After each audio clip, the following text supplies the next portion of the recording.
Hello everyone. Welcome back to the Easy English Spark channel. I'm so excited to have you here today.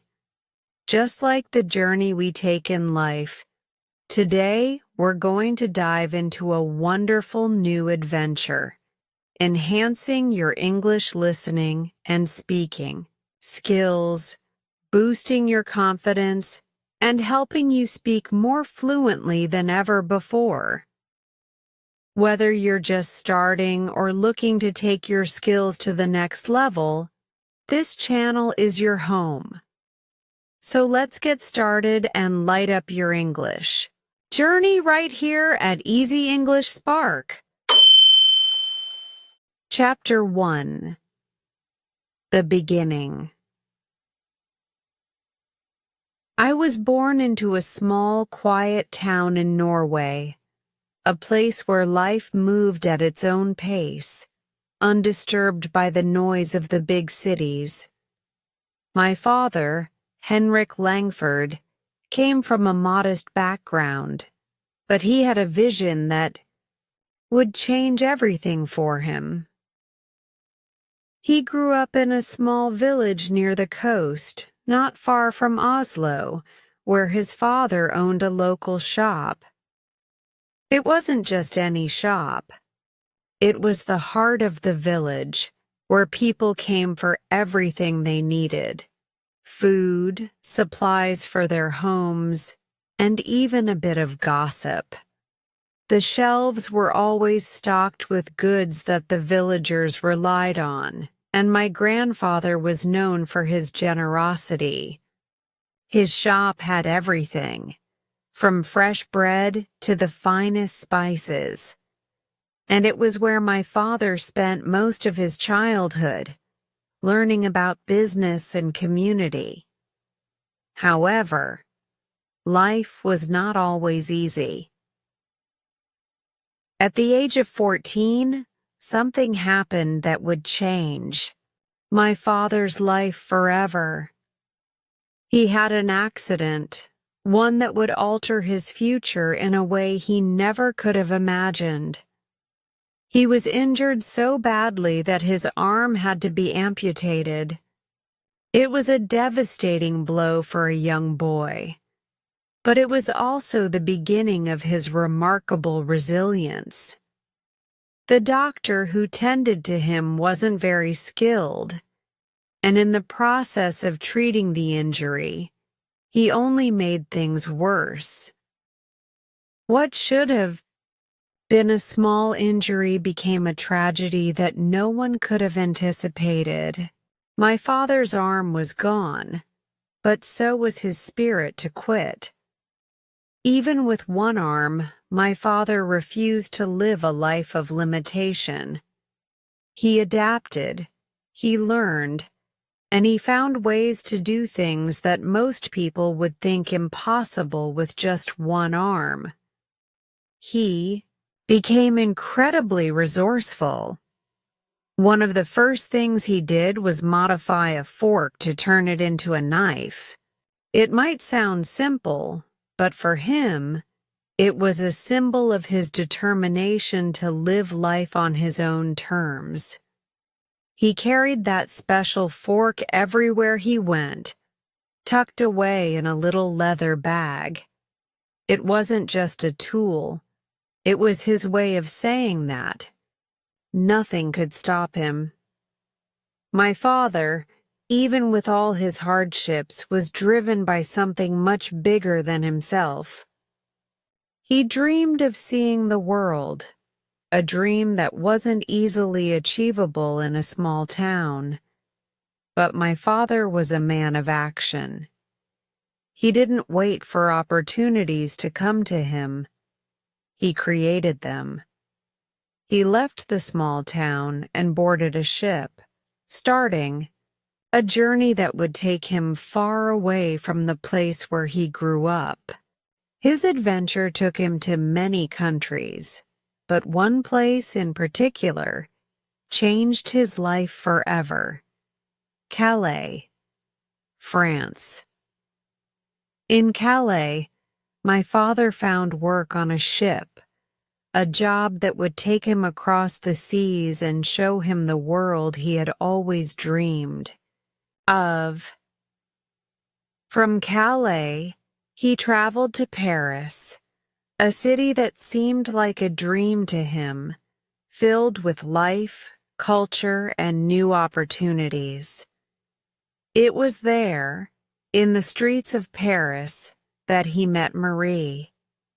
She was young, beautiful, and full of life. Everything my father needed at that moment. They married soon after, and together they built a life that would become the foundation of our family. But my father was not content with just being a sailor. The world he saw was full of potential, and he saw an opportunity in the shipping industry. Ships traveling across the world needed many things: fuel, food, tools, and supplies, and my father knew exactly how to meet those needs. He started a business that supplied everything ships required, and it wasn't long before his company began to grow rapidly. His vision, coupled with his relentless work ethic, made him successful, and soon enough, he had enough money to take his family to a new home in Almeda, a coastal city bustling with life and trade. As my father's business grew, so did our family. We settled in a large house on the outskirts of the city. The house was filled with the sound of children laughing, playing, and learning. My father and Marie had 2 children, a girl and a boy, but their happiness was short-lived. Marie, my mother, passed away suddenly, and with her death, my father was left heartbroken. He mourned her loss deeply, and it was clear that he needed something to fill the void. So, in 1911, my father returned to Norway on a trip, and there, he met Sophie, a young Norwegian woman who would become my mother. In the years that followed, my father and Sophie had 4 more children. There were 2 more girls and a boy, me, born in 1916. The family grew, and we lived together in the big house in Almeida, surrounded by animals, fields, and the constant hum of life. We had chickens, cows, and horses, and despite the pain, my father had experienced over the years, we were a happy family. There were moments of joy, laughter, and togetherness, but life, as it always does, had its own plans. Tragedy struck again when my younger sister, Astrid, fell ill and passed away at just 7 years old. It was a crushing blow for all of us, and my father, already weakened by the loss of Marie, could not bear the weight of it. He became ill soon after, and this time there was no turning back. The doctors of that time did their best, but in 1920, medical science was not advanced enough to save him. It was as if the loss of Astrid had taken everything from him, and with his passing, our family was left shattered. My mother, still young and far from home, had to pick up the pieces of our lives. She was alone in a foreign country with 5 children to care for and a newborn on the way. But Sophie was strong. She knew that my father had always wanted us to attend school in England, and so despite the hardship, she stayed. She kept the family together, determined to fulfill my father's wish. She knew, just as he had always said, that the best schools in the world were in England, and she would make sure we attended them. I don't remember much from my earliest years, but there is one thing that stands out above everything else: my tricycle. It was my pride and joy. It wasn't just a simple toy. It was my freedom, my escape. My sister, Leva, and I would race each other down the road, our small legs pedaling as fast as they could. The roads were quiet back then, with very few cars, and it felt like we had the world to ourselves. We would speed down the middle of the road, laughing all the way. As I reflect on those early days, I realize that they were the foundation of everything that came after. My father's determination, my mother's strength, and my own childhood experiences shaped me into who I am today. But that was just the beginning. There was so much more ahead of us. The journey was only starting, and little did I know it would take me places I never could have imagined. Chapter 2: A Dream to Explore. As the years passed, my father's success in business continued to grow, but there was always something more to him than just work. Despite all the prosperity he had built for himself and our family, he never lost sight of his true passion: exploring the world. My father had always dreamed of seeing distant lands, feeling the wind in his hair, and experiencing the wonders beyond our small town. He never wanted to settle for what was familiar. Instead, he longed for adventure, for the unknown. It wasn't easy for a man like my father, especially with the loss of his arm. But he was a man of extraordinary resilience. He would often sit in the evenings by the fire, telling us stories of the faraway places he hoped to visit. These tales weren't just about the places themselves. They were about the people, the cultures, the food, the sounds, and even the smells of different cities and villages he imagined. He would tell us about distant lands where mountains touched the sky, deserts stretched to the horizon, and jungles teemed with life. There was something in his voice when he spoke of these places, an excitement, a longing, a kind of reverence for the unknown that I'll never forget. His dreams weren't idle fantasies. They were dreams with purpose, with a plan behind them. Even after his accident, my father never allowed himself to be limited by his physical condition. As I grew older, I began to understand that his determination to explore the world wasn't just about seeing new places. It was about proving to himself that he could do anything, no matter the odds. I often wondered if, deep down, he was trying to find something he couldn't name, something that would fill the gap left by the losses he had endured. When I was around the age of 15, he finally made the decision to go. It wasn't a sudden choice.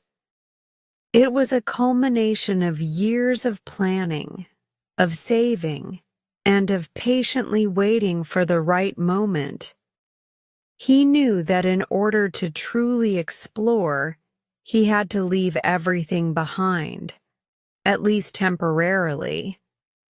Our family, which had grown so large and close-knit, was about to experience a shift. The plan was simple, yet bold. He would take a ship across the sea, visiting cities, trading ports, and learning about different cultures. It was a journey that many would hesitate to take, especially in those days. But my father had always believed that if he didn't take the leap, he would regret it forever. And so, with his mind made up, he began preparations. I remember the day he left. It was early morning, and the air was crisp and cool, the kind of morning that feels like anything could happen. The ship was docked at the port, and I could see it from our home.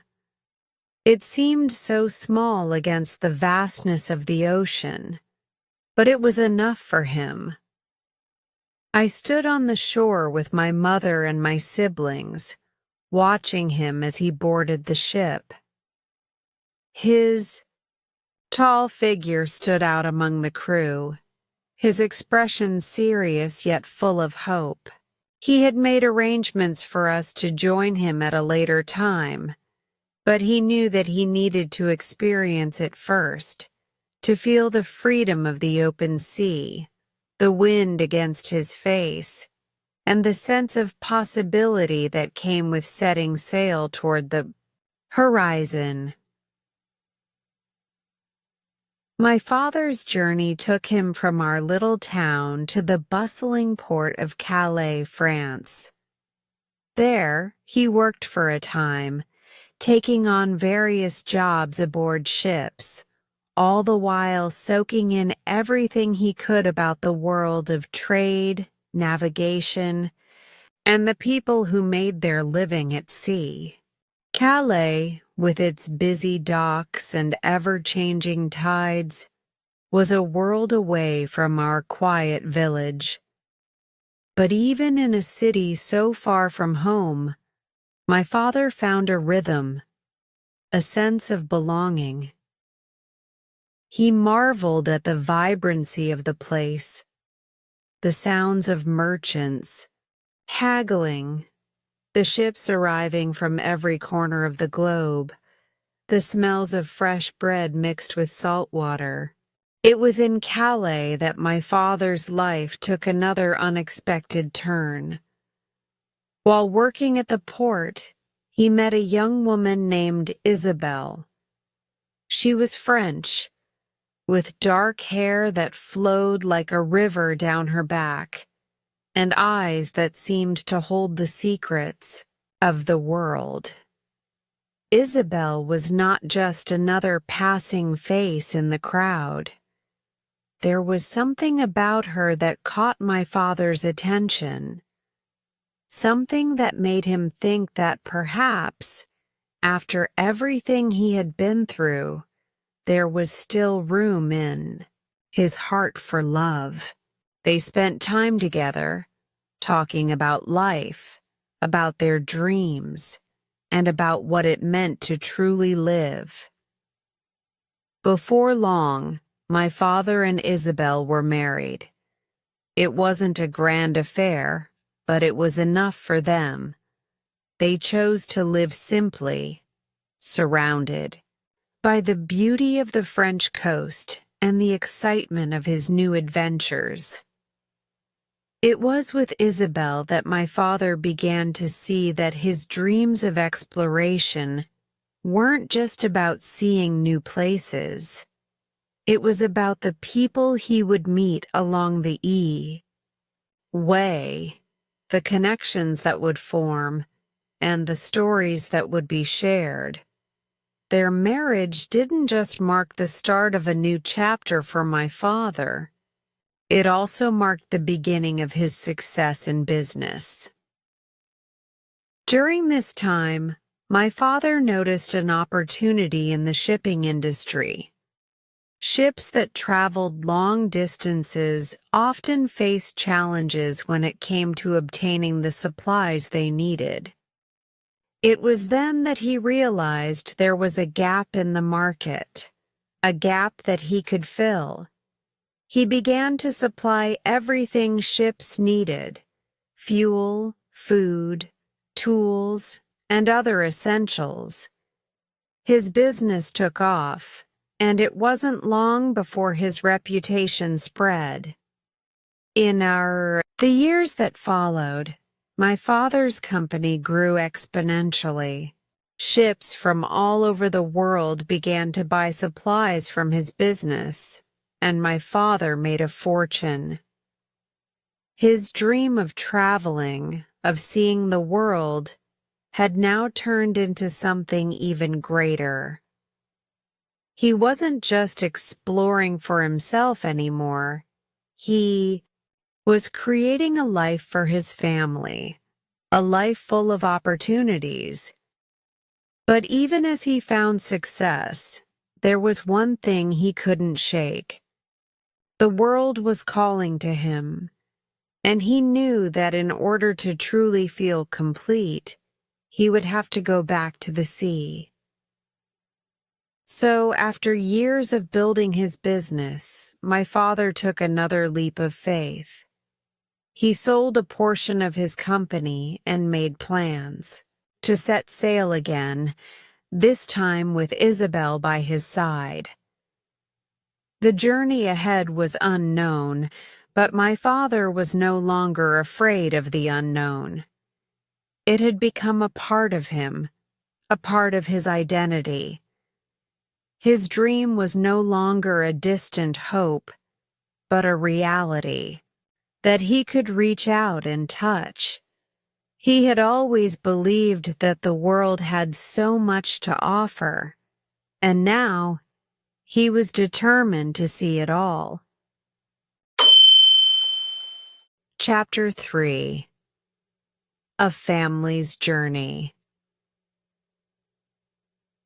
As the years passed, our family's journey was far from ordinary. It was a path filled with the unexpected, shaped by loss, love, and resilience. It all started when my father's success allowed him to expand his dreams even further. After marrying Isabel, my father felt that his life, while filled with joy and promise, still needed one more piece, a place to call home, a place where our family could come together and experience life in its fullest. At that time, we were living in the French coastal city of Calais. The salty air, the rhythm of the ocean, and the bustling life of the port city had grown familiar to us. But as much as my father loved the city, there was a longing in his heart for something more, a place that would be a sanctuary for our family, a place where we could grow, find peace, and begin anew. It was the dream of a home, a place where we could put down roots, away from the constant movement of the sea and the never-ending cycle of business. But where would that place be? My father knew deep in his heart that it had to be somewhere far away from the noise and the chaos of city life. He longed for a place that had the serenity of nature, the calmness of the countryside, and the quiet strength of a community. After much contemplation, my father made the decision that would change the course of our lives. We would move to Wales. Wales was a land of green hills, vast open fields, and a strong sense of tradition.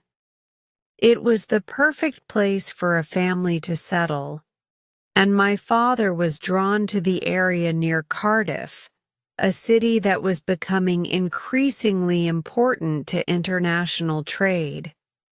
He believed that Cardiff's port would be an essential hub for his business, and he had always wanted us to experience the simplicity and beauty of the Welsh countryside. It was a place where his dreams and aspirations could be brought to life, and it was where our journey truly began. The decision to move was not an easy one, especially for my mother, Sophie. She had been born and raised in Norway, and although she had adjusted to life in France, the idea of moving to a new country was daunting. She knew it would be difficult to leave behind the familiar faces of the French community and the lifestyle we had built in Calais. But she was strong, and she understood that my father's desire to move was about something bigger than just a change of scenery. It was about creating a better future for us, his children. She knew that we needed this new beginning, even if it meant stepping into the unknown. And so, in 1922, we packed our belongings and set out for Wales.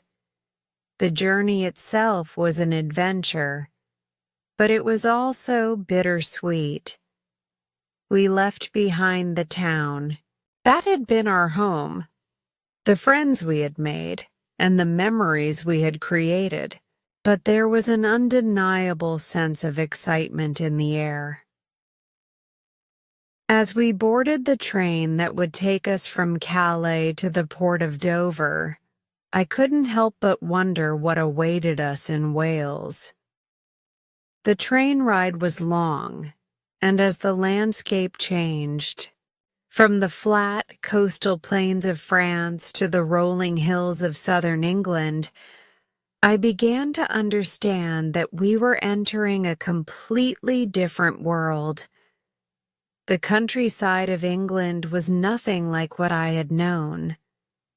It was quieter, more peaceful, and filled with open space. The small towns we passed through seemed so different from the busy streets of Calais. Yet, there was something incredibly beautiful about it, something that made me feel like we were moving toward something special. Once we reached Cardiff, we continued our journey by boat, crossing the Bristol Channel to reach our final destination, in Wales. The first sight of Wales felt like stepping into another world. The hills rose steeply into the sky, their peaks often shrouded in mist. The air smelled fresh and earthy, and the small villages we passed through had a simplicity that was both humbling and inviting. We eventually arrived at the house that would become our home in the village just outside Cardiff. It was a large house, surrounded by green fields and a few scattered farms. There was a sense of calm and tranquility here that my father had longed for, and as we settled in, I could see a look of contentment on his face that I had not seen before. The house was spacious, with rooms that echoed the laughter of children and the warmth of family.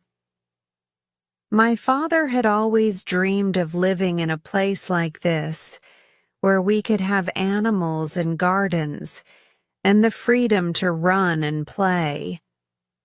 We had chickens, cows, and horses. Everything we needed to feel connected to the land. We could run through the fields, climb the trees, and explore the nearby woods. It was a kind of childhood that felt pure and untouched by the worries of the world. At first, life in Wales was everything we had hoped for. We spent our days exploring the countryside, learning how to care for the animals, and enjoying the simple pleasures of life. Our family, which had grown with the birth of my younger siblings, felt complete.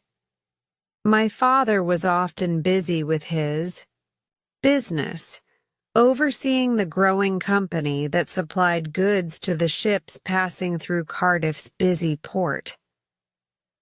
But when he was home, he was always present. We would gather around the table for meals, and my father would tell us stories of his travels, of the places he had seen and the people he had met. It was a life that felt full of promise and possibility. However, as is often the case, happiness was fleeting. Just as our life seemed to be settling into a comfortable routine, tragedy struck again. My younger sister Astrid fell gravely ill. She was only 7 years old, but her illness seemed to come on so suddenly, with no warning. My mother and father did everything they could, taking her to doctors and trying every remedy available, but nothing worked. It was a devastating blow to our family. Astrid passed away quietly one evening, leaving a hole in our hearts that nothing could fill. The loss of Astrid affected my father deeply. He had already been through so much in his life, and to lose one of his children was a pain unlike any other. It seemed as though, no matter how much success he achieved, life always had a way of reminding him that there were things beyond his control. He became quieter, more withdrawn, and the joyful light that once shone in his eyes dimmed. I could see that the weight of the loss had taken its toll on him. Even though we were surrounded by the beauty of the Welsh countryside, it seemed like there was always a shadow hanging over our family. And then, as if to add to the sadness, my father became ill himself. It was as though the grief from losing Astrid had weakened him, and his body could no longer fight off the sickness that took hold of him. It was a slow decline, and despite the best efforts of the doctors, my father passed away in 1924, leaving my mother to care for us on her own. It was a loss that we could never truly prepare for. My mother, still young and far from her homeland, was now left to raise 5 children without the support of the man who had been the foundation of our family. In the midst of this grief, however, there was a spark of hope. My mother, despite her own sorrow, remained strong for us. She knew that my father had wanted us to attend school in England, and she was determined to honor his wish. She made the difficult decision to stay in Wales, even though it meant facing life without him. It was a testament to her strength and resilience. She wanted the best for us, and she would do whatever it took to make sure we had the opportunities my father had always dreamed of for us. Our family's journey, from the quiet shores of Norway to the bustling streets of France, and finally to the tranquil hills of Wales, had been full of hardship, but it also had moments of beauty and growth. My father's dream of exploration had led us to places we never thought we'd see, and his legacy would live on through the lessons he taught us.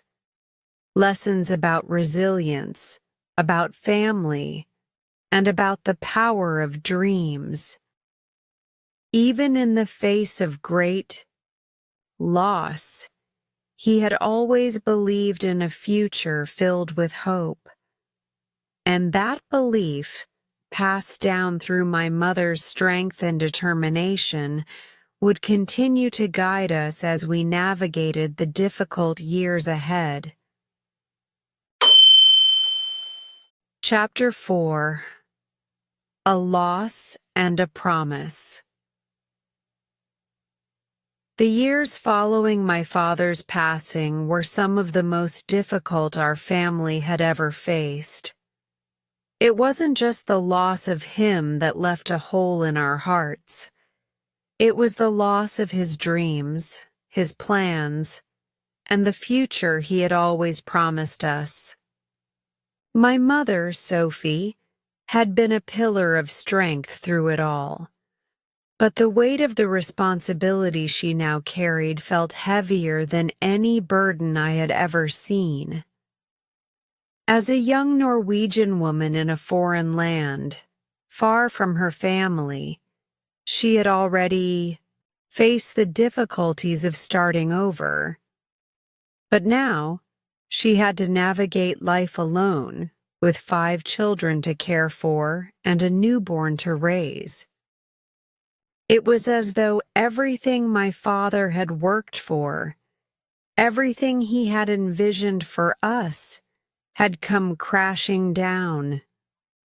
I remember the days following his death as though they happened just yesterday.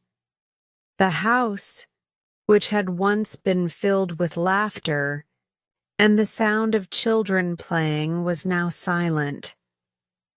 The smell of his favorite tobacco, which had lingered in the rooms, was no longer present. I couldn't walk through the house without being reminded of him, and I struggled to accept that he was really gone. We all did. We still needed him, even though he wasn't physically there anymore. The loss was too much for a young mind to understand fully, but the absence of his presence was a feeling that seeped into every corner of our lives. But despite the grief that threatened to overwhelm us, my mother knew that she couldn't give in to the sadness. She understood that my father had always believed in a future for us, a future that would be shaped by education and opportunity. He had always said that the best schools in the world were in England, and he had made sure that we would go to school there. It was something he had dreamed of for years, and now it was a promise that my mother was determined to keep. The promise to send us to school in England wasn't just about education. It was about securing our future, about giving us the tools we needed to succeed in the world. My father had always believed in the power of knowledge, and in his absence, my mother carried that belief forward. It was her way of keeping his spirit alive, of honoring his memory and the love he had for us. So, despite the grief that weighed heavily on her, my mother began to make plans for our education. There were moments when I saw the strain on her face, the toll that raising 5 children on her own was taking. There were long nights when she would sit by the fireplace, staring into the flames, her thoughts drifting far away. I knew she was thinking of him, of how different things could have been if he had still been there. She missed him as much as We did, but she didn't let her sadness define her. Instead, she took action.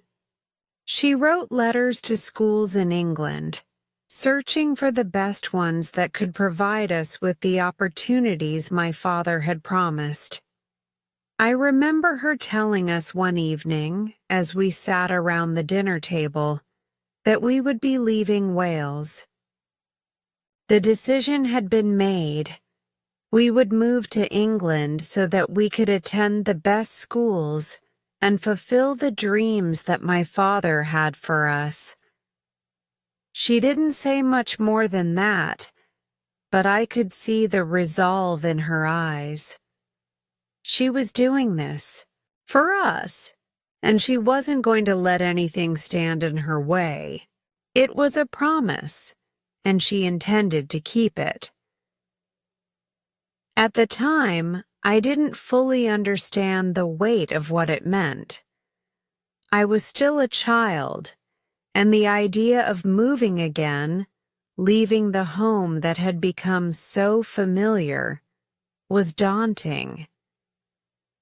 But there was a sense of excitement in the air, too. England was a place of opportunity, a place where our lives could be shaped by the education we received and the experiences we would have. It was a place where we could start fresh, even if it meant leaving behind everything we had known. The months that followed, we began to prepare for the move. My mother sold the house in Wales, and we packed up our belongings, ready to start this new chapter in our lives. It wasn't easy, especially with the youngest one still so small, but we did it together. We worked as a family, helping one another, each of us doing what we could to ease the transition. Even though the house felt emptier without my father, it was clear that my mother was determined to make this work. She had a plan, and nothing was going to stop her from seeing it through. As we prepared for the journey, I found myself thinking about my father more than ever. I wondered what he would think of all of this, of the move, of the promise my mother was keeping. I imagined him watching over us, proud of the way my mother was holding everything together. I could almost hear his voice, telling us that everything would be all right, that we were capable of handling whatever life threw our way.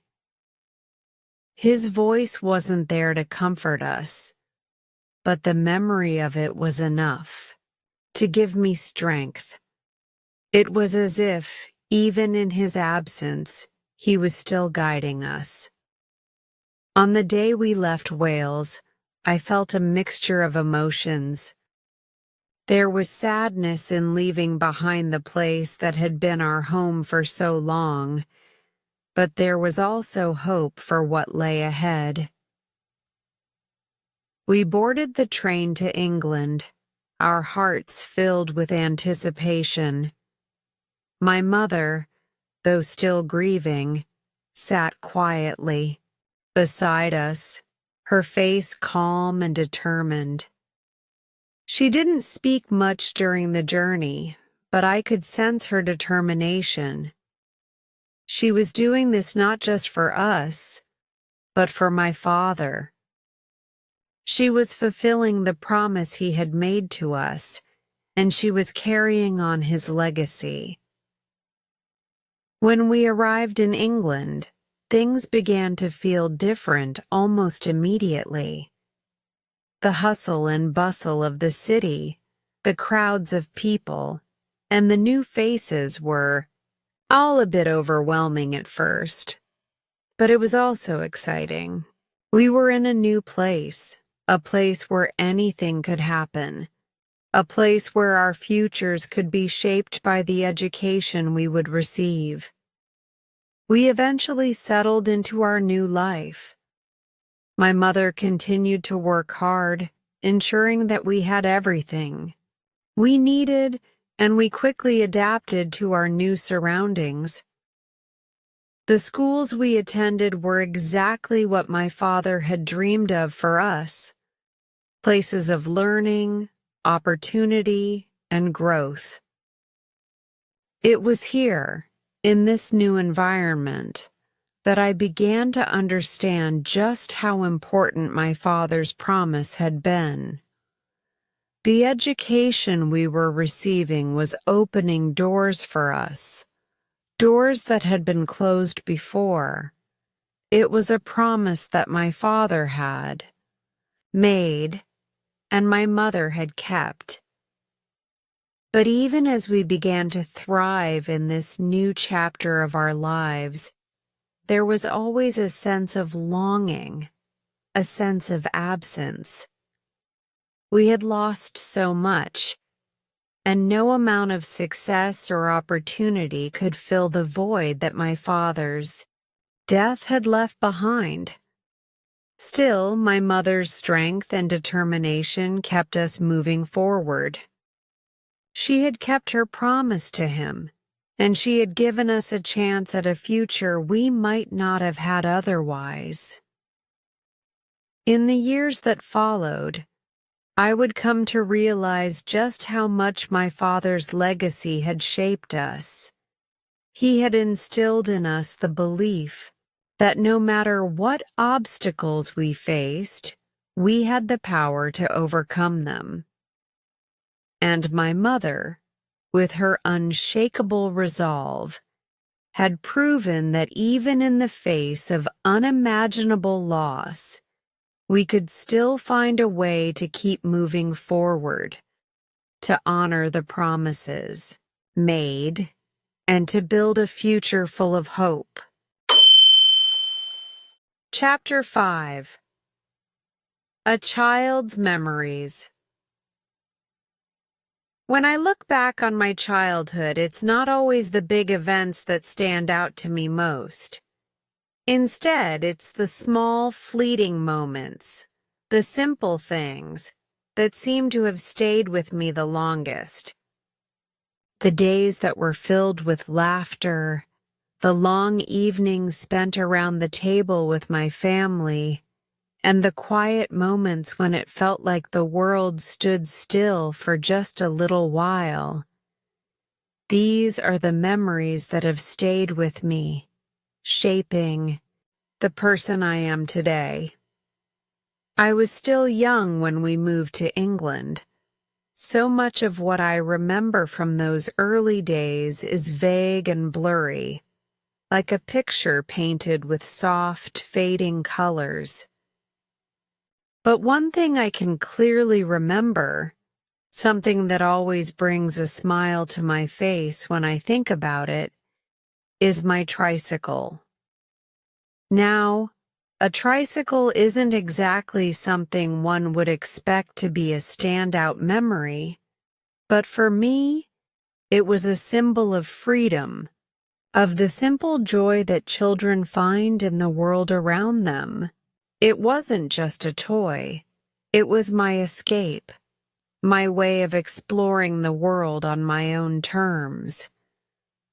I would race down the quiet roads of our new village, the wind rushing through my hair, the sound of the wheels turning against the pavement. I remember the thrill of going as fast as I could, feeling like I could go anywhere, be anyone. It was the perfect kind of joy, a joy that doesn't need anything other than the simple act of moving forward. I wasn't the only one with a tricycle, of course. My sister Leva and I spent hours riding together, challenging each other to race through the village, around the corners, and up and down the winding streets. We'd laugh until we could hardly breathe, our faces red from the exertion and the sigh. Excitement. I can still hear our giggles echoing in my ears as we rode side by side, our little legs working furiously to keep us going, our tiny wheels spinning beneath us. It was a time before the roads became crowded with cars, before the hustle and bustle of the modern world started creeping into the quiet corners of our lives. The streets were still empty, and we had them all to ourselves. There was no danger in our play, no hurry to be anywhere else. We had nothing to worry about but how fast we could go. I remember those afternoons like they were yesterday, and it's hard not to smile when I think about them. It was a simpler time, and even now, I sometimes wish I could go back to that moment when life was carefree, and the world felt like it was ours to explore. But as the days went on, things changed. Our new life in England wasn't always easy, and the weight of everything that had happened, the loss of my father, the upheaval of moving to a new country, the constant pressure of starting over, began to sink in. The tricycle rides, once a source of joy, started to feel like a distant memory, something that belonged to a time that no longer existed. But even as those carefree days faded, they remained in my heart, a reminder of the simple pleasures we often overlook. Of course, moving to England wasn't just about memories of tricycles and quiet afternoons. It was about adjusting to a completely new way of life. The village we had moved to was much different from the peaceful countryside of Wales. The streets were busier, the houses closer together, and everything seemed to be happening all at once. The sounds of the village were louder, the air was thicker with the buzz of activity.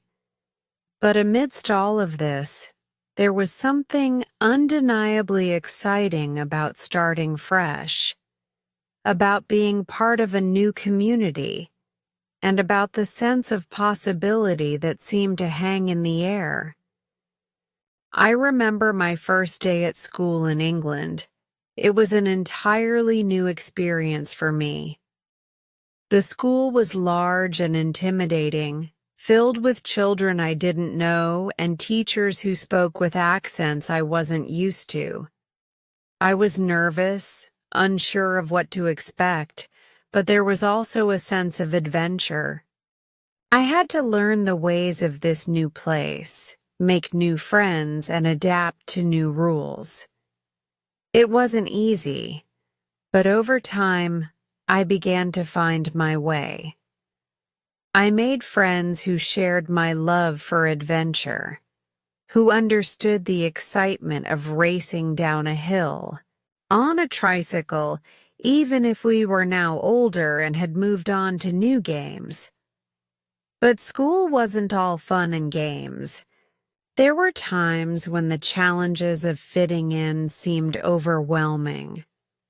I was still grieving the loss of my father, still adjusting to life without him, and it felt like every day was a reminder of what had been taken from us.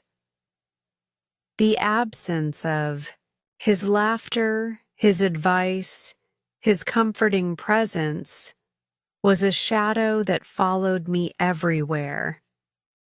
I would find myself sitting quietly in class, thinking about him, wishing that he could be there to see me grow, to see me navigate this new chapter in my life. There were moments when I felt like I was drowning in the weight of it all.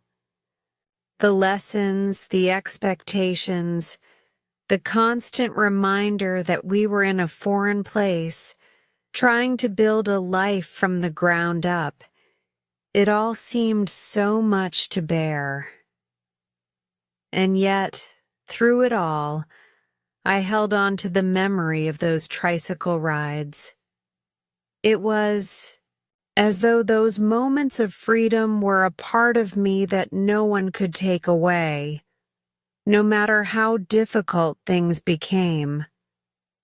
They were my anchor, my reminder that no matter how much life changed, there was still joy to be found, still freedom to be had.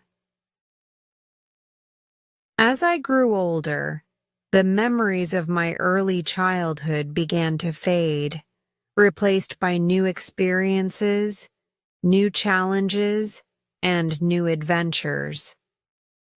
But the lessons I learned during that time stayed with me.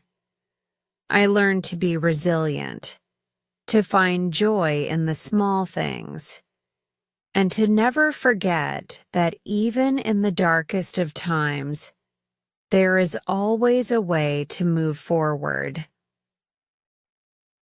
Looking back, I realized that the memory of my tricycle, the feeling of racing down the road with the wind in my hair, was more than just a childhood memory.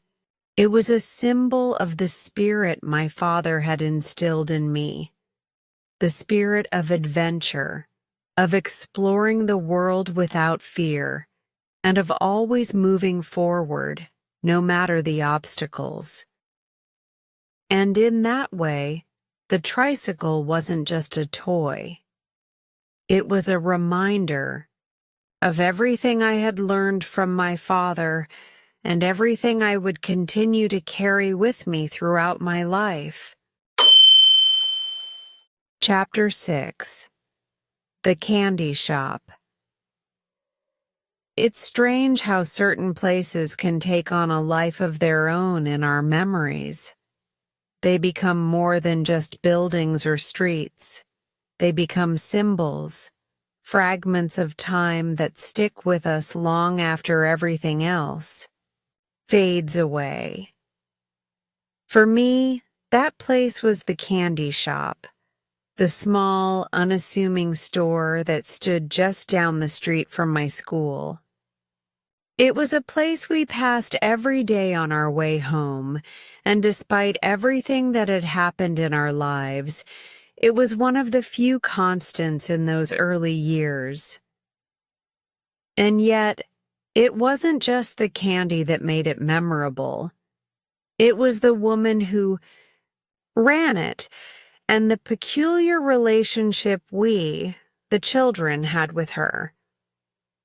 Her name was Mrs. Cartwright, and from the very first day I set foot in that shop, I knew she was someone we had to avoid at all costs.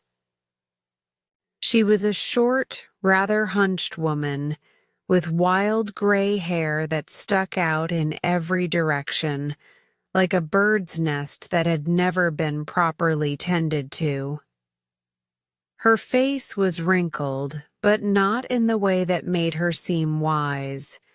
No, it was the kind of aging that made her appear sour, as though the world had taken something from her, and she was intent on returning the favor.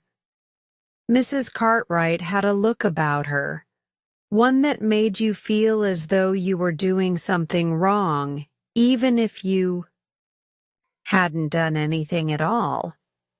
The candy shop was an oddity in the middle of the street.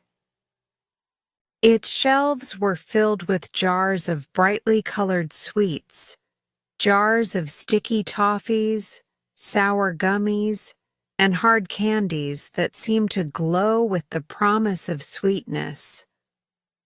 The glass counters were always filled with rows of chocolate bars, licorice, and brightly wrapped treats that practically begged us to spend every penny we had. We all loved the place, of course. But even as children, We couldn't ignore the feeling that something wasn't quite right about it. The shop had an unwelcoming air to it, and it wasn't just because of Mrs. Cartwright's unsettling presence. The windows were always covered, with a layer of grime that never seemed to wash away, and the shop itself smelled a little off, like old wood and stale bread. There was a coldness to it that made us all uneasy, but the candy inside was too tempting to resist. We'd press our faces up against the glass, staring at the sweets with wide, longing eyes, willing ourselves to get just a little bit closer. I can't tell you how many times my friends and I would walk past that shop after school, pretending not to notice the smell, pretending we didn't see Mrs. Cartwright glaring at us from behind the counter. We'd shuffle our feet, glancing longingly at the jars of sweets, and if we had any coins in our pockets, we would stop and go in. But even then, it wasn't like the other shops we'd been to. Mrs. Cartwright had a way of making everything uncomfortable. When we walked in, she would always look up from her counter, her eyes narrowing as she sized us up, as though she were trying to decide whether or not we were worthy of her candy. "Have you come to buy something, or just waste my time?" she would ask, her voice rough as though the words were forced out of her. We never quite knew how to respond to that. She would then nod sharply toward the shelves, her expression never softening. But if we didn't buy anything, or if we hesitated for too long, she would grow impatient and shoo us out with an abrupt, "Don't waste my time. Get out." The way she spoke to us made our stomachs twist, and we quickly learned to avoid her gaze. But even as we did so, we couldn't stop visiting. We were children, and the candy was irresistible. And so, our daily routine became a game. Our game of trying to get in, buy our treats, and leave without drawing too much attention from Mrs. Cartwright. But we all knew that there was something off about her, something that made the candy shop feel less like a sweet escape and more like a trap. One day, while my friends and I were standing outside the shop, looking through the window at the brightly colored jars, we came up with a plan. A plan that, in hindsight, seems childish, but at the time, it felt like the perfect way to take control of the situation. Mrs. Cartwright had made us feel so small and insignificant for so long that we wanted to get back at her, even if it was just for a little while. And that's when we decided to do it. We were going to put a dead mouse into one of the candy jars. Now we weren't cruel children. We weren't out to cause harm. But Mrs. Cartwright's constant scowls and sharp words had worn us down. We wanted to see her squirm. The thought of her reaching into a jar to grab a handful of sweets, only to find a dead mouse instead, seemed like the perfect revenge. After all, she'd been the one who had made us feel so uncomfortable, so unwelcome. We figured she deserved a little payback. It wasn't long before we found the mouse. It was already dead, probably run over by a cart or some other unfortunate fate. And just like that, we had our weapon. I remember the way we looked at each other, our faces lit with mischievous excitement. It was a small, twisted form of justice, but to us, it was everything. We waited until the shop was quiet, and then, one by one, we walked in. My friend Thwaites was the first to approach the counter. He asked for some of Mrs. Cartwright's yellow sweets, the ones that were always kept at the back of the shop. Mrs. Cartwright turned away to fetch them, and that's when I acted. I quickly slipped the mouse into one of the jars that was closest to me. The jar filled with pink sweets. It was a simple move, and before Mrs. Cartwright could turn back around, I was already backing away, trying to hide my grin. As Thwaites took his sweets and we made our way to the door, I felt a rush of excitement, adrenaline, and revenge all mixed into one. We made it outside without incident, and once we were safely away, we couldn't help but laugh. The thought of Mrs. Cartwright's reaction to the mouse was enough to make our giggles spill out into the street. The next morning, when we walked past the shop again, there was something different. The door was locked, and there was a sign on the window that said, "Closed." We stopped, confused, and peered through the grimy glass. Inside, the jar was on the floor, shattered. Glass was scattered everywhere, and the mouse was nowhere to be seen. It took a few moments for it to click, but when it did, our hearts sank. We realized that Mrs. Cartwright had found the mouse, and somehow she had collapsed from the shock. We didn't know what to do. We were still children, unsure of the consequences of our actions. As we stood there, staring into the empty shop, I felt a wave of guilt wash over me. Had we really gone too far? But things didn't end there. Later that day, Mrs. Cartwright returned to the shop, looking pale and disoriented. She accused us of putting the mouse in the jar, and before we knew it, all 5 of us were called into the headmaster's office. Mrs. Cartwright had been quick to point the finger at us.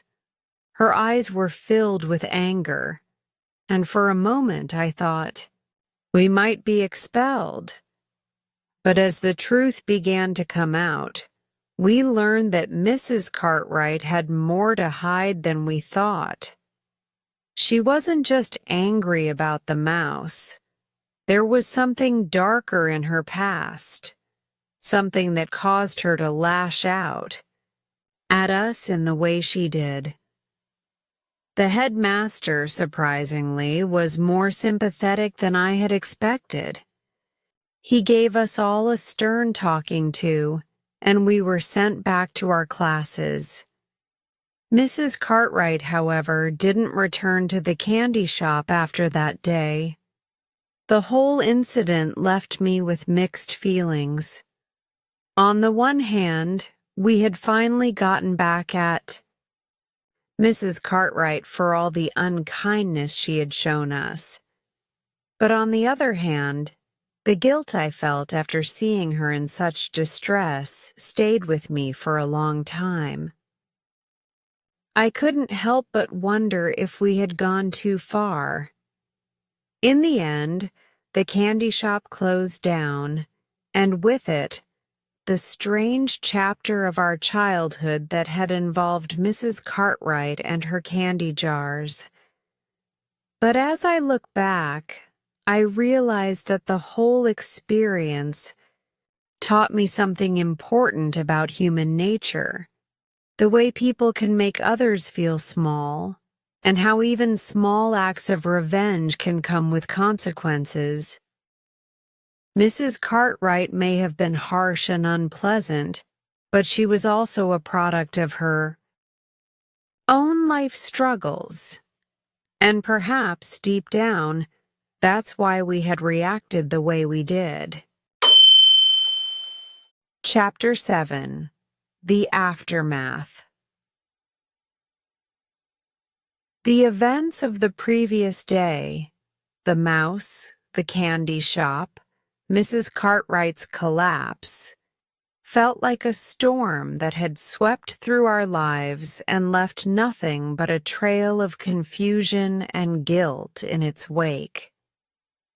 At the time, we had thought it was just a harmless prank, something to amuse ourselves with, a small act of rebellion against the cruel woman who ran the candy shop. But what we had failed to realize in our childish excitement was that things rarely go as planned.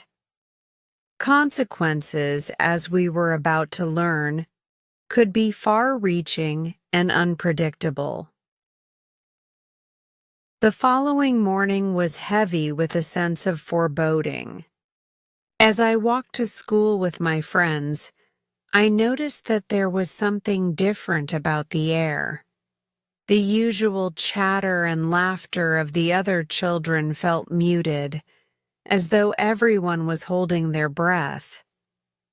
We were all unusually quiet, our eyes darting around, waiting for something to happen.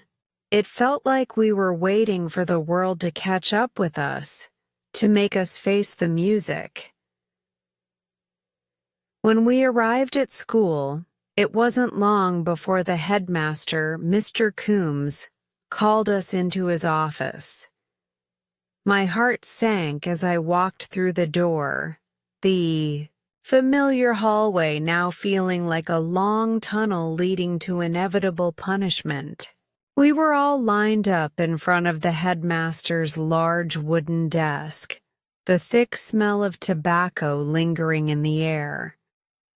Mr. Coombs was sitting behind his desk, looking much taller and more imposing than I remembered. His spectacles were perched on the tip of his nose, and his eyes were cold, calculating. He was a man who commanded respect, and today, his eyes held something much darker: disappointment. Mrs. Cartwright was already sitting in the corner, her face pale and drawn. She didn't look the same as she had the day before. She looked smaller, broken in some way. Her usual cold demeanor had been replaced by something softer, more vulnerable. I realized in that moment that she wasn't just angry at us. She was terrified.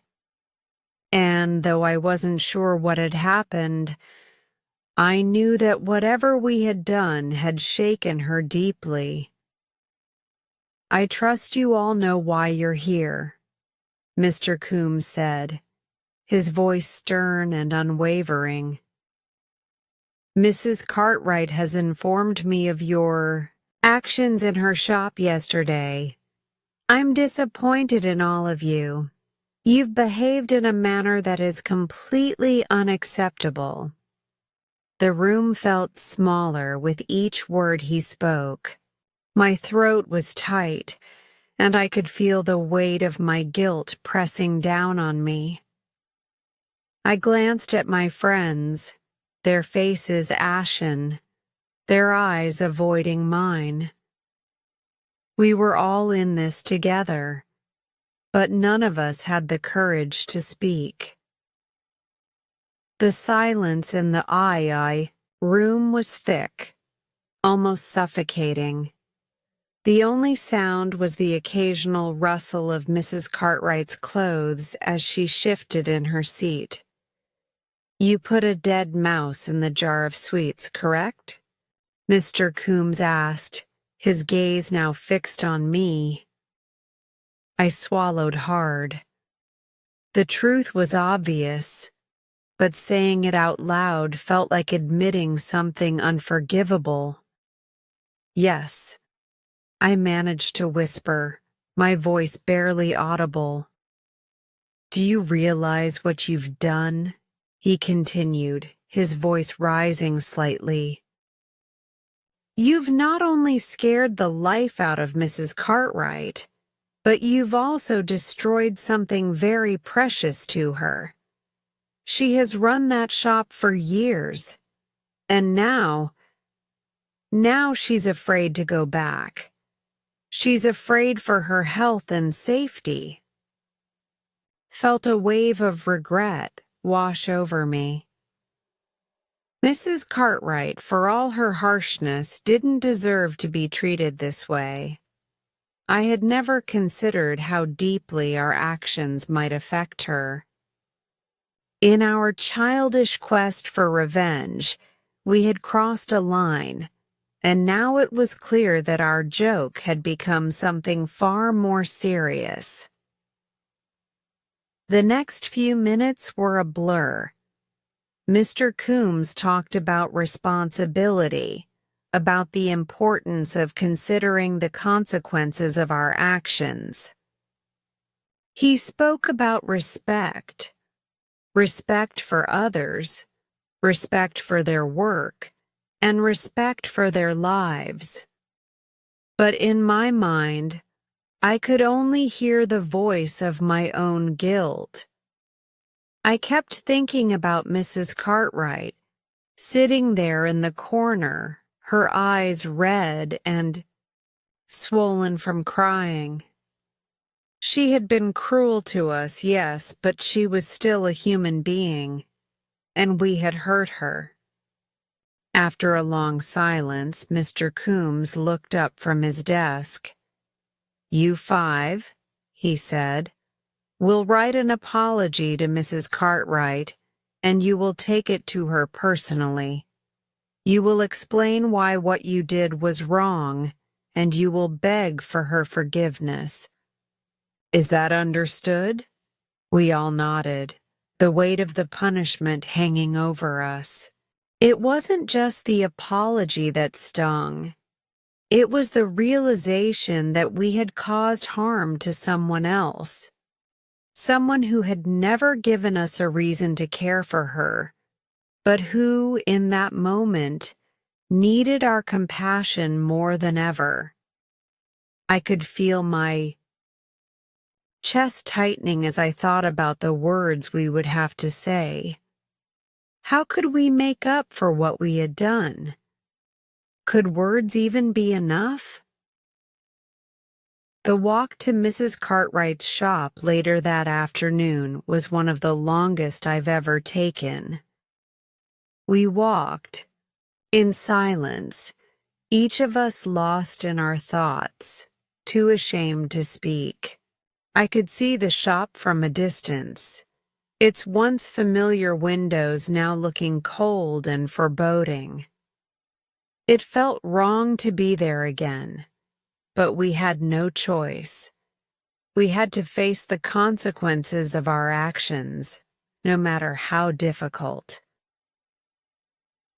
When we reached the Adchi door, I hesitated.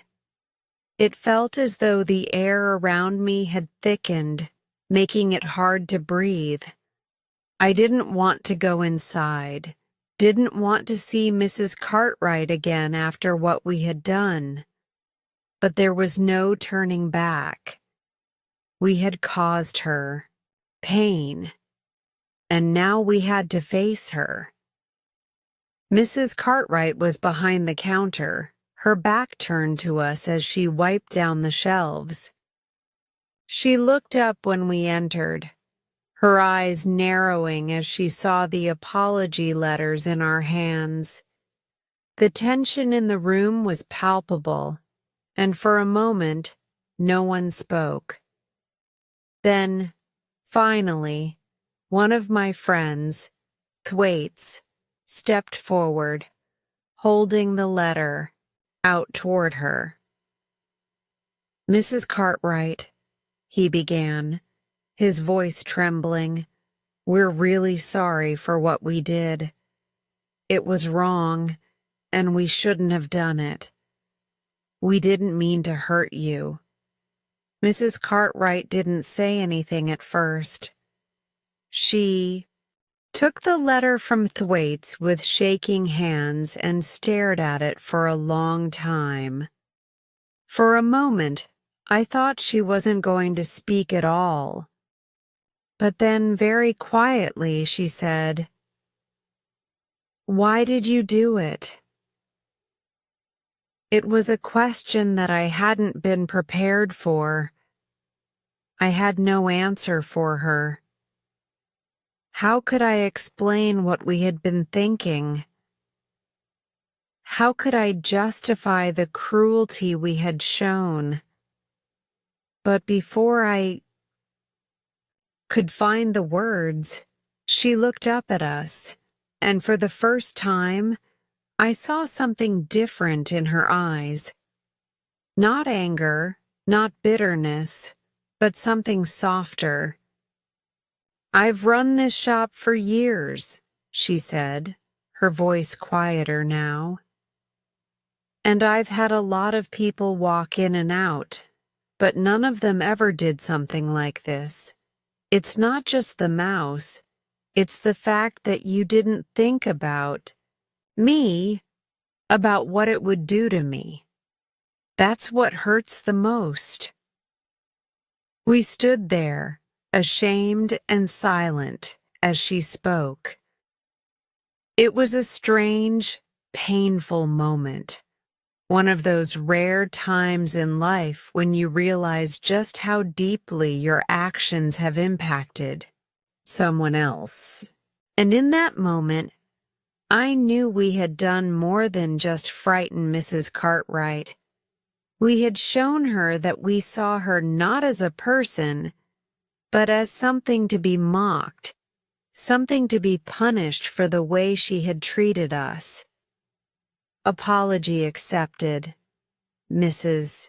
Cartwright finally said, though her voice was still raw. "But you'll need to do more than just say sorry. You'll have to prove you've learned something from all this." And just like that, the tension in the room began to ease. It wasn't a complete reconciliation. Nothing could erase the damage we had done, but it was a step toward understanding, toward healing. That day, we learned that actions, even small ones, have consequences, and that sometimes the people who seem the hardest to like are the ones who need our kindness the most. Chapter 8. A Summer in the Mountains. There was a time in my life, one that stands out with incredible clarity, when the world seemed to be full of possibilities, untainted by the heaviness of adult concerns. That time was the summer we spent in the mountains of Norway, a summer I would always remember with a kind of warmth that no amount of time or distance could ever take away. It was a time when the weight of life's burdens seemed to lift, even if just for a few weeks, and the world was reduced to simple joys. The feeling of the sun on your face, the cool breeze on your skin, and the soft rustling of leaves underfoot. Our family had always gone to Norway for our summer holidays, even after we had settled in Wales. It was more than just a tradition for us. It was a return to our roots, to the country that had shaped my mother's early years, The land where she had once felt a sense of belonging before life had pulled her in so many different directions. To my mother, these summer trips were a way of grounding herself again, reconnecting with her past, and helping us, her children, understand a part of her that we hadn't experienced before. Norway was everything my mother had told us it would be. The moment we stepped off the ferry, we were greeted by a landscape so different from the bustling streets of Cardiff or the quiet, rolling hills of Wales. The air was fresh, crisp, and filled with the scent of pine and wildflowers. The towering mountains rose up like giants from the earth, their jagged peaks piercing the sky, and the fjords stretched out like vast, glittering mirrors beneath the sun. It was a land of extraordinary beauty, a place that seemed to hold secrets in its untouched corners, secrets that only those who had lived there truly understood. I remember the journey from the port to our destination, which took several hours. As we traveled deeper into the countryside, the world around us seemed to grow quieter, more serene. The roads became narrower, winding between thick forests and towering cliffs. The small villages we passed through were quiet, with houses that seemed to have been there for centuries, their walls covered with moss and the roofs steeped in history. It was like stepping into another world, a world that moved at a slower pace, a world where the hustle and bustle of everyday life had no place. We finally arrived at our cabin in the mountains, a small wooden house nestled between two hills, overlooking a crystal-clear lake that stretched out into the distance. It was far removed from the city life we had left behind, a place where time seemed to stand still.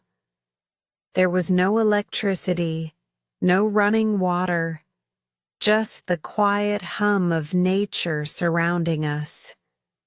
The only sounds were the rustling of the trees, the chirping of birds, and the occasional distant call of a mountain goat or a sheep grazing in the nearby meadows. It was a peaceful kind of silence, the kind that makes you realize how much noise there is in the world once it's gone. Our days in the mountains were spent in simple pleasure. We would wake up early, with the sun rising over the peaks, casting long shadows across the valley. The mornings were cool, the air still thick with dew, and we would often go for long walks through the forests, the ground soft beneath our feet, our breath visible in the crisp morning air. My mother would lead us through the winding trails, pointing out the different plants and flowers that grew along the way. Wild strawberries, clover, and delicate purple lupines that seemed to grow in abundance. We would spend hours hiking the bio, trails often leading us to hidden streams and waterfalls that cascaded down the rocks, their waters sparkling in the sunlight. There was a sense of wonder in every step we took, as though we were exploring a land that was still untouched, still pure in its natural beauty. The mountains seemed to stretch on forever, and with each new bend in the trail, we would discover something new. Whether it was a small hidden cave, a patch of wild blueberries, or the sight of a deer grazing in the distance. It was a world full of secrets, and every day felt like an adventure.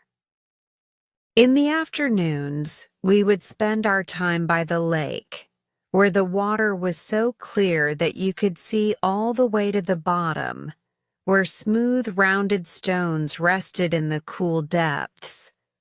The lake was surrounded by tall grasses, and we would sometimes sit at its edge, dipping our feet in the cool water, watching the small fish dart in and out of the shadows.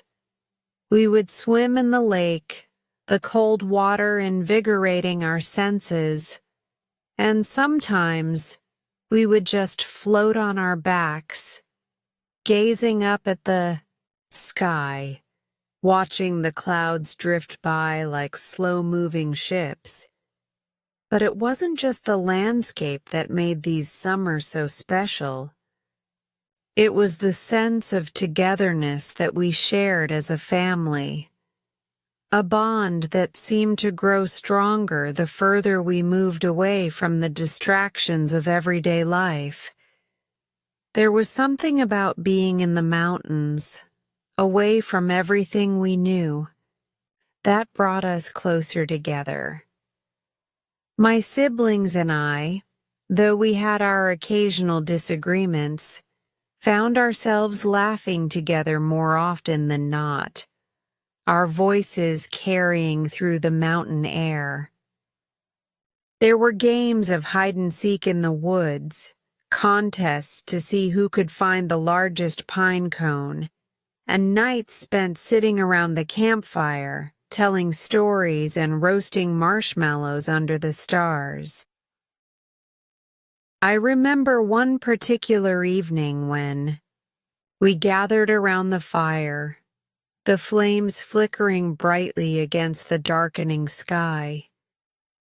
The mountains around us seemed to close in, their silhouettes jagged and dark against the deep blue of the evening.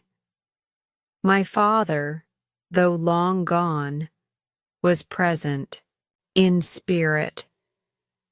I could almost feel his presence in the warmth of the fire, in the crackling of the wood. It was as though he was there with us, watching over us as we shared stories of the past, of the places we had been, and of the dreams we held for the future. My mother, though still grieving, seemed lighter in those moments, as though the mountains had given her a brief respite from her sorrow.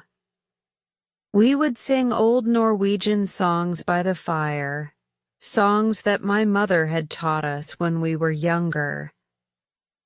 The melodies were haunting, their notes floating up into the crisp night air, mingling with the sounds of the forest. There was something about those songs, something ancient and comforting, that made us feel connected, not just to each other, but to the land itself. It was as if the mountains were part of us, as though they had always been there, waiting for us to come home. But as much as we enjoyed the peace and tranquility of the mountains, the summers always seemed to pass too. Quickly, before we knew it, the days began to shorten, the nights grew colder, and the time came to return to our lives in England. It was always a bittersweet moment, the pull of home and routine, the feeling of having to leave behind something precious that you knew you couldn't keep forever. Still, even now, I carry those memories with me. The cool mornings, the quiet afternoons by the lake, the laughter of my siblings, and the stories told under the stars. They have stayed with me, etched into my heart like a secret treasure that no one can take away. The mountains of Norway, with their silent beauty and their timeless power, gave me something that I could never find in the busy world I left behind. They gave me a sense of peace, a sense of connection to something greater than myself, and a reminder that no matter how far we travel, there is always a place we can return to. A place that is home, in every sense of the word. Those summers in the mountains were more than just a retreat from the world. They were a reminder of what really matters. Family, nature, love, simplicity. In those moments, I realized that sometimes the greatest treasures are not the things we can hold in our hands, but the moments that live on in our hearts forever. Chapter 9. The Arrival of the Car. It was a year that would be etched in my memory for a long time, the year we got our first car. The arrival of the car marked a shift in our family, a symbol of change, and in many ways, a gateway to a new kind of freedom. It wasn't just the car itself, though, but the ripple effect it had on our lives. The way it transformed not just our days, but the way we saw the world. It all started with the excitement of my mother. After years of walking everywhere, relying on trains, boats, and the kindness of neighbors to get around, she decided it was time to invest in something that would make our lives easier. Our family had grown, and the need for a car had become more pressing. My siblings and I were no longer little children.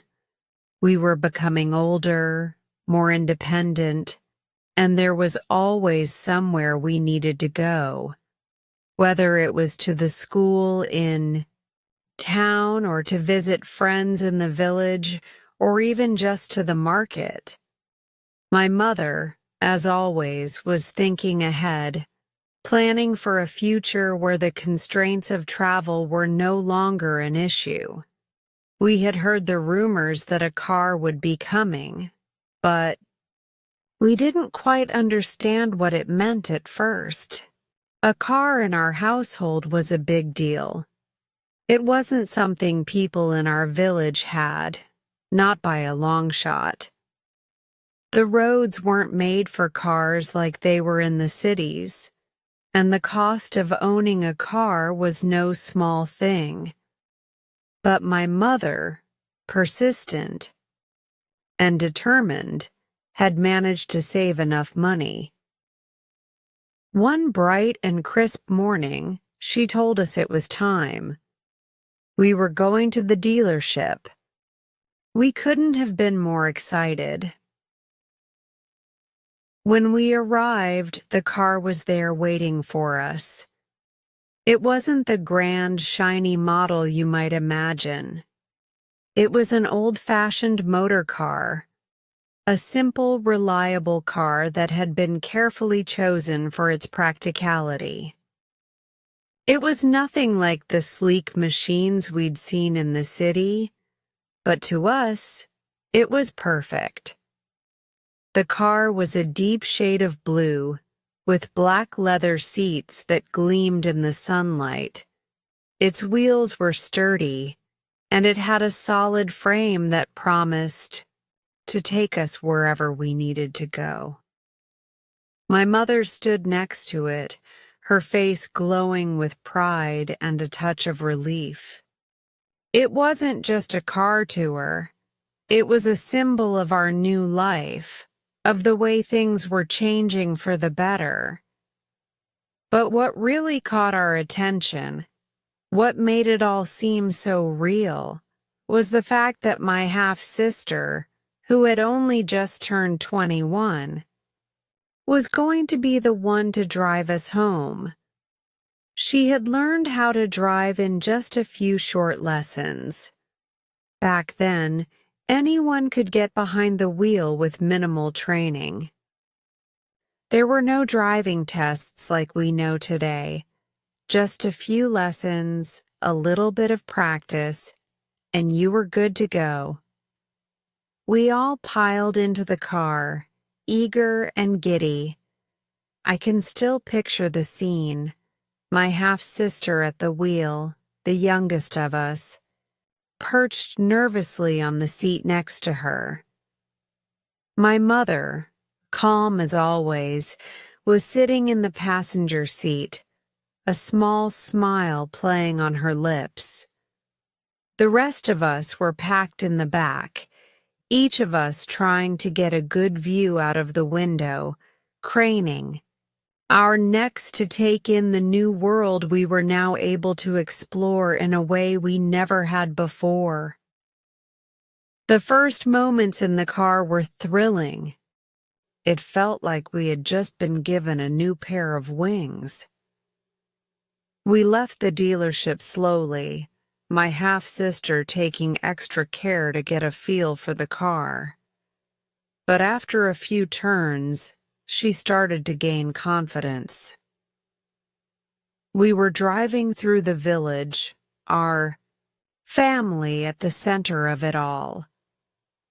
The villagers gathered around to watch, heads turning as we passed by, all eyes on the new arrival. For them, it was a spectacle. To them, a car was something reserved for the rich or those from the big cities. But here we were, the Langfords, with our very own car, driving through the village like we were royalty. The car was a novelty, a source of great pride, but it didn't take long before the reality of driving set in. At first, it was all fun and games, driving slowly down the streets, the wind in our hair, the feeling of power that came with the ability to travel at our own pace. We stopped by the bakery, picking up fresh bread for the house, and then drove to the market where we filled the trunk with fruits, vegetables, and meats.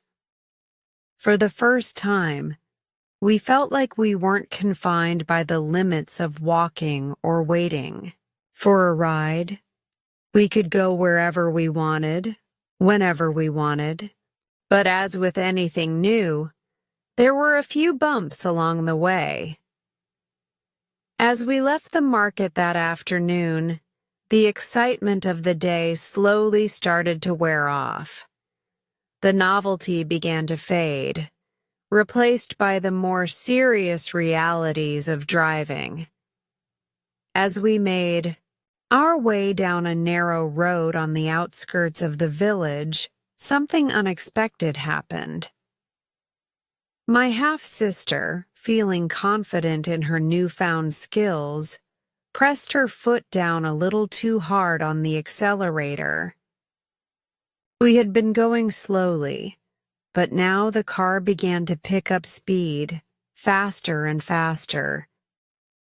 My half-sister gripped the wheel tightly, her knuckles white as she tried to regain control. "Don't worry," she shouted back to us, though her voice had a note of uncertainty. "I can handle this." But we weren't so sure. The car lurched forward, heading toward a sharp bend in the road. In a panic, my half-sister turned the wheel, trying to make the curve, but the car swerved dangerously. We all screamed, bracing ourselves for what seemed like an inevitable crash. The tires screeched as they hit the soft dirt beside the road, and with a loud thud, the car veered off course. It came to a sudden stop just inches from a large tree. We were all left in stunned silence. My heart was racing. We were shaken, but miraculously, no one was hurt. My half-sister, her face ashen, slowly turned to us and said, "I'm sorry. I didn't mean to." Before she could finish, my mother, who had remained calm throughout the entire ordeal, simply reached over and placed her hand on her shoulder. "It's all right," she said quietly. "We're safe. That's all that matters." It took us a while to regain our composure. Slowly, we all got out of the car and inspected the damage. There was a small dent in the side, nothing serious. But it was enough to make us realize just how fragile this new thing in our lives was. The car wasn't invincible. It could be just as easily damaged as anything else. My half-sister, shaken but relieved, drove us home at a much slower pace, her hands still trembling on the wheel. When we returned to the house, there was a sense of quiet relief. The excitement had faded, replaced by the sobering reality of what we had just experienced. But despite the scare, the car was still a source of pride. It was still ours. And in time, we would get used to it, learn how to drive safely, and begin to understand its true value, not just as a machine, but as a tool that could open doors to a new way of living. In the weeks that followed, the car became an everyday part of our lives. My half-sister continued to drive, her skills improving with every trip. We used it to travel, to visit friends, to explore the countryside, and yes, even to go on more adventurous journeys that took us beyond our little corner of the world. The car had become a symbol of freedom, a sign that things were changing, that life was expanding beyond the limitations we once had. But more than that, the car represented something else, the ability to move forward, to take control of our destiny, to take the wheel in our hands and steer ourselves into the future. It wasn't just about going places, it was about knowing that we could. And for the first time in a long while, that thought filled me with a kind of hope. The future was wide open, and we were ready for it. Chapter 10. Boarding School Blues. The decision to send me to boarding school was one that weighed heavily on my mother's shoulders. After everything we had been through, after the trials and heartaches of losing my father and the constant struggle of settling in a new country, the idea of sending me away seemed both necessary and heartbreaking. I was 13 years old, still a child in so many ways, but I could see the reasons behind her decision. She wanted me to receive the best education possible, a solid foundation that would give me the opportunities she had always dreamed of for us. She knew that a school like Repton would provide that, but as with many things in life, the reality of sending a child away to school was much harder than it seemed. I remember the day we left like it was yesterday.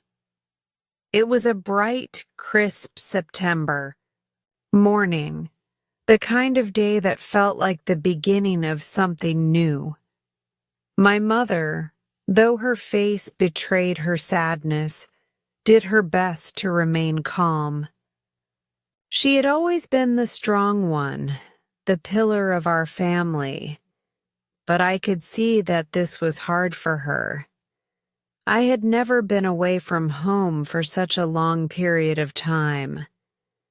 Sure, we had taken our summers in Norway, and I had stayed with friends before, but this was different. This wasn't just a short trip. It was the beginning of a whole new chapter in my life.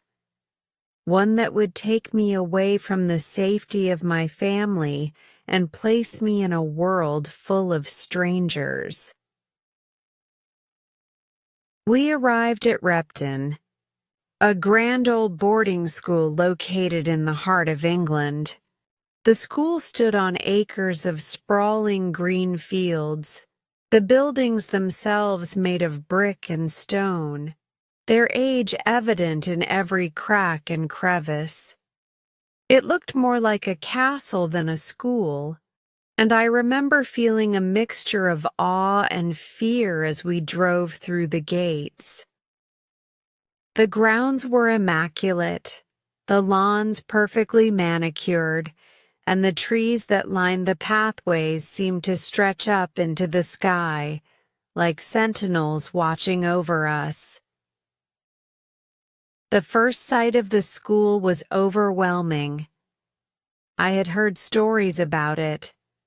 Of course, stories from other boys who had attended, from parents who had sent their children there. But nothing could have prepared me for the reality of it. The grandeur of the buildings, the endless stretches of lawn, the high, ivy-covered walls that seemed to enclose everything in a kind of solemn quiet. It was a place where rules and tradition reigned, and the air itself seemed thick with the weight of history. The drive to the school was quiet, the tension in the car palpable. My mother sat beside me, her eyes distant as she looked out the window. My half-brother, sitting next to her, was equally silent, his own nerves no doubt making the journey feel even longer. We arrived at the entrance, and I could feel my stomach tighten with every step. I had never been away from home for such a long time, and the thought of living here, of being surrounded by strangers, of facing the unknown, was almost too much to bear. But there was no turning back now. The headmaster of the school, Mr. Sullivan, greeted us warmly when we arrived. He was a tall, stern man with graying hair, and he had a way of speaking that made you listen, even if you didn't want to. D.T. Cow. Voice carried authority, and when he shook my mother's hand, I could tell that she trusted him. He led us through the grand hallways, his footsteps echoing against the stone floors as we walked toward the dormitory where I would be staying. The school was much larger than I had anticipated. The corridors seemed endless, lined with doors that led to classrooms, libraries, and offices. The walls were adorned with portraits of old headmasters and students who had passed through Repton's doors long before I ever would. It felt like stepping into another world, one where I was nothing more than a new recruit, a small part in a very old and very established tradition. Once we reached my dormitory, the reality of my situation hit me like a cold wave.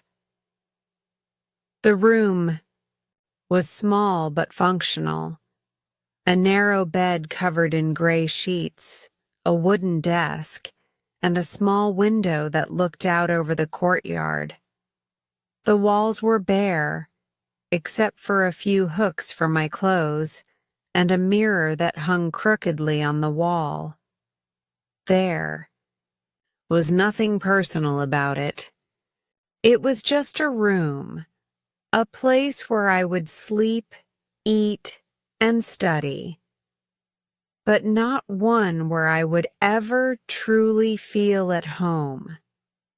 It was as though the school was preparing me for a life of discipline and routine, a life that left no room for comfort or warmth. My mother and I said our goodbyes in the dormitory, and I could see the sadness in her eyes as she kissed me goodbye. Her voice cracked when she told me to be good, to make friends, and to work hard. But I could hear the uncertainty in her words. She was sending me away to a place she hoped would shape me into the person she wanted me to become. But I could tell that she was struggling with the decision. The weight of it was too much for her to carry alone. As she left, I felt a lump form in my throat. I wanted to call out to her, to ask her to stay, to tell her that I wasn't ready for this. But I held it in.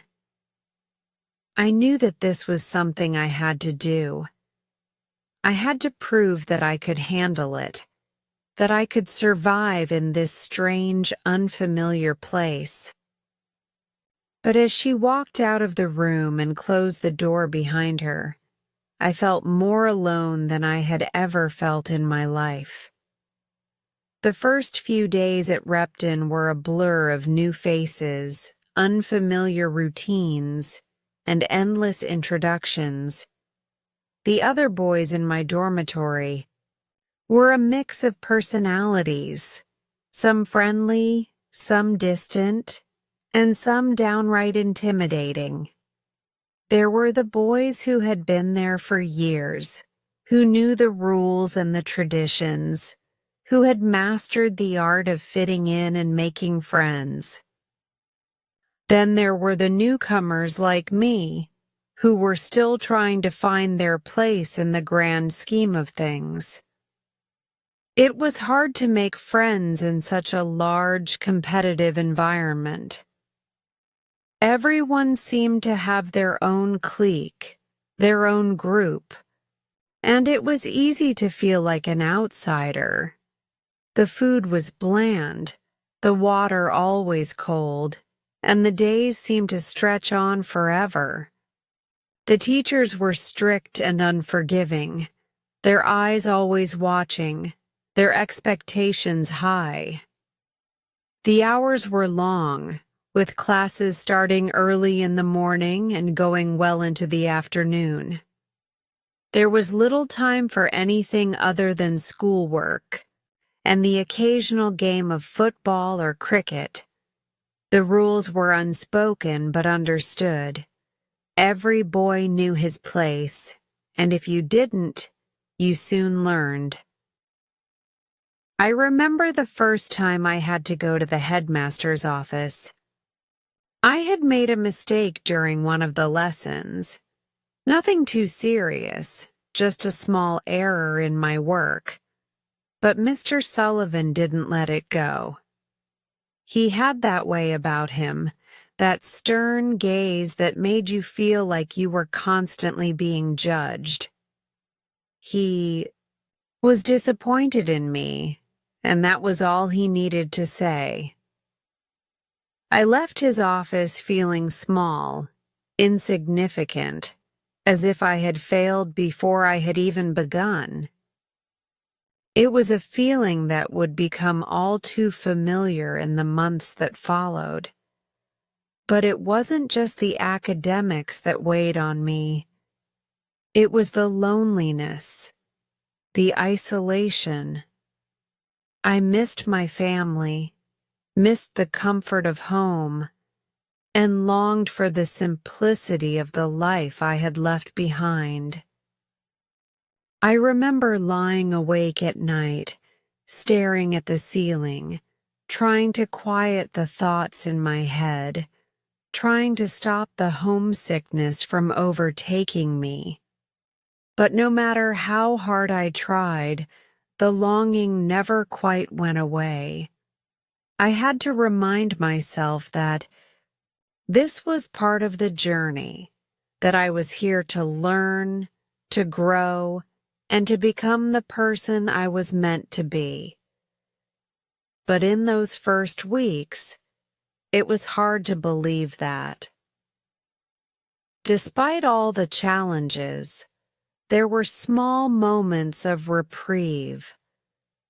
I started to find my place in the school. I made a few friends, boys who were kind enough to share their notes and lend me a hand when I was struggling. I began to enjoy the sports we played, especially rugby and cricket, though I wasn't particularly good at either. It was the camaraderie, the sense of belonging, that kept me going.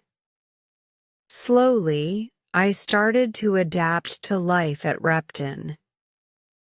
The loneliness didn't completely disappear, but it became more manageable.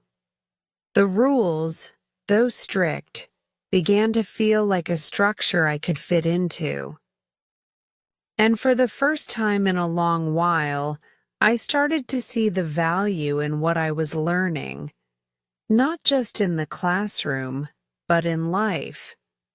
Still, the memories of those first days, the fear, the uncertainty, and the overwhelming sense of being lost would stay with me. They were the growing pains of becoming someone new, of stepping into a world that was as intimidating as it was exciting. And though it took time, I eventually realized that this chapter in my life was not one I could skip. I had to go through it to understand who I was becoming, and though it was difficult, it was a journey I had to make. Great work today. Every moment you spend practicing brings you closer to mastering your English listening and speaking skills. Remember, progress comes with patience and consistency. If this story inspired you or helped you in your learning journey, don't forget to like, share, and subscribe to Easy English Spark channel for more lessons and stories. Keep listening, keep speaking, and keep believing in your growth. I'll see you in the next video. Take care and keep shining.